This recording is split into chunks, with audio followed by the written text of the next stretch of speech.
आज UP warriors बनाम Mumbai Indians के बीच में डब्ल्यूपीएल का 10वां मुकाबला खेला गया और मुकाबला भाई मतलब बहुत अलग था, बहुत अलग था।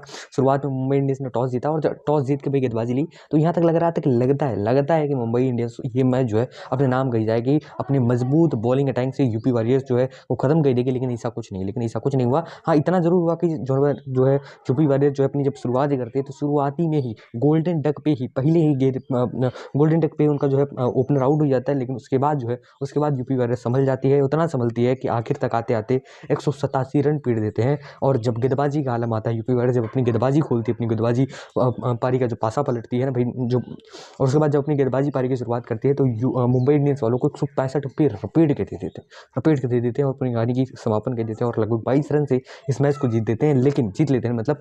लेकिन इस मैच की पूरी कहानी जानने के लिए भाई वीडियो की शुरू से शुरुआत करनी पड़ेगी और जानना पड़ेगा कि क्या क्या हुआ, आखिर क्या क्या हुआ। पूरी कहानी जानने के लिए वीडियो की शुरुआत करनी पड़ेगी। तो चलिए शुरू करते हैं, जानते हैं भाई आखिर क्या क्या हुआ। यूपी वॉरियर्स का बल्लेबाजी पारी का आगाज पहला गेंद पे झटका, मतलब बहुत शुरुआत में लगभग शुरुआत भी हुई थी उस गेंद पे ही, पहली गेंद पे इसको झटका लगा। इनकी जो ओपनर थी किरण नवगिरे, वो पहली ही गेंद पे गोल्डन डक हो गई। स्टेडियम में सन्नाटा भाई कि अब लग रहा है, अब कंफर्म लग रहा है कि मुंबई इंडियंस जो है, लोगों को लगने लगा कि अब लग रहा है कि मुंबई इंडियंस जो है अब ई मैच को जो है अपने नाम किया जाएगा। लेकिन असली कहानी भी बाकी थी, क्योंकि मिगलेनिन और फोइबल इसफील्ड ने जो मुंबई इंडियंस की जो वाट लगाई है ना, मत पूछिए जो इन्होंने खेला, जो मैच इन्होंने खेला है, मत पूछिए। पहला विकेट गिरने के बाद भी यूपी वॉरियर्स की स्कोर पे कोई असर नहीं दिखने दिया। जो सोचिए कि मिगलेनिन ने एक छोर संभाला और फोइबल इसफील्ड ने दूसरा का, और इन्होंने एकदम आक्रामक बल्लेबाजी की। आक्रामक मतलब ये सोचिए कि चौकों की बारिश हो रही थी, शानदार टाइमिंग पे शानदार रन पीट रहे थे और बीच बीच में लंबे छक्के भी लग रहे थे। और इतना पीटा इन लोगों ने, इतना पीटा कि भाई मतलब एमआई की गेंदबाजी को पूरा एकदम बेबस करके रख दिया, एकदम परेशान करके रख दिया।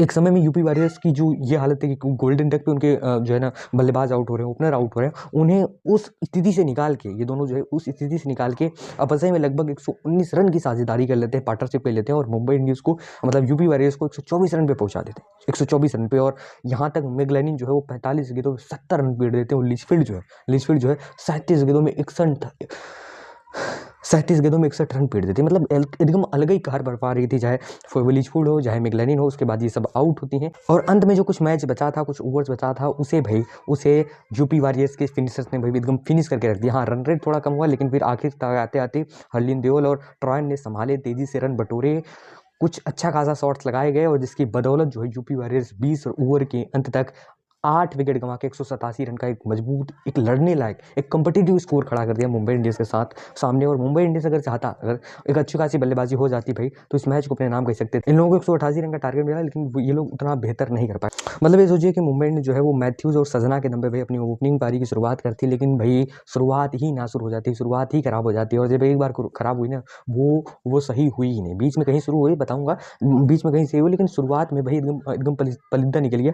मतलब ये सोचिए कि 2.4 ओवर हो रहा था उस समय तक भाई इनकी जो पहली ओपनर थी सजना, वो 10 रन पे आउट हो जाती है, मात्र 10 रन बना के आउट होती हैं। फिर उसके मतलब उसके बाद एक और रन नहीं बना था, उसी समय जो है हर्ली मैथ्यूज जो कि इनकी साथी ओपनर थी वो आउट हो जाती हैं और यहाँ तक मुंबई इंडियंस जो है 23 पे 2 ही जाता है, 23 पे 2 ही जाता है। हर्ली मैथ्यूज जो है वो 13 रन पे आउट हो जाती है। ये हालत थी। उसके बाद नेट सेवियर ब्रंट भी जो है बहुत खास नहीं खेल पाती, मतलब मात्र 15 रन पे आउट हो जाती है, मतलब मात्र 15 रन पे। इनसे पहले जो है कप्तान कौर साहब आई थी, वो टिकी थी, लेकिन वो कुछ ज़्यादा देर तक टिक नहीं पाती, कुछ बढ़िया खेल नहीं पाती, कुछ लंबी पारी टिका नहीं पाती। और अक्सर देखा जाता है कि मुंबई इंडियंस जब मुश्किल में थी, पिछले मैचेस की रिकॉर्ड उठाया जाए तो कप्तान कौर ने खेला है, कप्तान कौर ने उस मुश्किल से उन्हें उजारा है। लेकिन एमन ऐसा नहीं हुआ, वो शायद 18 रन पे ही आउट हो गई। मतलब काही पारी खिलाई इन्होंने। ये यूपी वॉरियर्स वालों ने एकदम फोड़ फाड़ दिया, एकदम पावर प्ले की तो ऐसी तैसी की थी, ऐसी तैसी कर दी। जब ये आउट हुई, कप्तान कौर आउट हुई, तो उसमें मुंबई इंडियंस जो है वो 69 पे थी, 69 पे थी, ये हालत था। लेकिन फिर हाँ, बीच में जो है केर आती हैं और अमनजोत आती हैं और ये सब मैच को हाथ से जो एकदम पूरी तरीके से लग रहा था कि एकदम निकल चुका है, अब तो कुछ नहीं होगा। अभी सोचिए कि मात्र 69 रन बना है और 69 रन पे 4 विकेट उड़ चुका है और बढ़िया बल्लेबाजों का, चाहे मैथ्यूज हो, चाहे सजना हो, चाहे सेवियर ब्रंट हो, चाहे कप्तान को हो, ऐसे लोगों का जो है ना क्या कहते हैं विकेट गिरा है। तो अब आगे क्या ही मैच बचा है। लेकिन आखिरी उम्मीद जो है केर और अमनजोत पैदा करते हैं। ये सब जो है ना भाई, ये सब तगड़ा पिटाई करते हैं, अमेलिया केर और अमनजोत कौर भाई, इन्होंने तगड़ा संघर्ष किया है। दोनों के बीच में लगभग 83 रन की जो है साझेदारी हुई, लेकिन मैच को बचा नहीं पाए। इस बीच जो है ना मनजोत कौर जो है बीच में आउट भी होती हैं, लेकिन केर जो है, अमेलिया केर जो है आखिर तक टिकी रहती हैं। लेकिन बॉलिंग का रेशियो बहुत कम था और रन बहुत बचे थे और आखिर तक आते आते भाई इन्होंने काफ़ी संघर्ष किया लेकिन मैच को नहीं बचा पाए। आखिर में मुंबई इंडियंस का जो स्कोर है यूपी वारिस वालों ने 6 विकेट के लॉस पे 165 पे ही रोक दिया और यहाँ से इस मैच को अपने नाम कर लिया। भाई मैच अलग ही था। मुंबई इंडियंस भाई बहुत बेकार हारी है और मुंबई इंडियंस को देखना होगा भाई कि क्या हो रहा है उनके साथ, because they are the defending champion and ऐसे थोड़ी हार सकते हैं, ठीक है, ऐसे इतना बुरा थोड़ी हार सकते हैं। और यूपी वारिस भाई बढ़िया, शानदार शानदार शानदार शानदार, ठीक है, bye bye, goodbye, bye bye.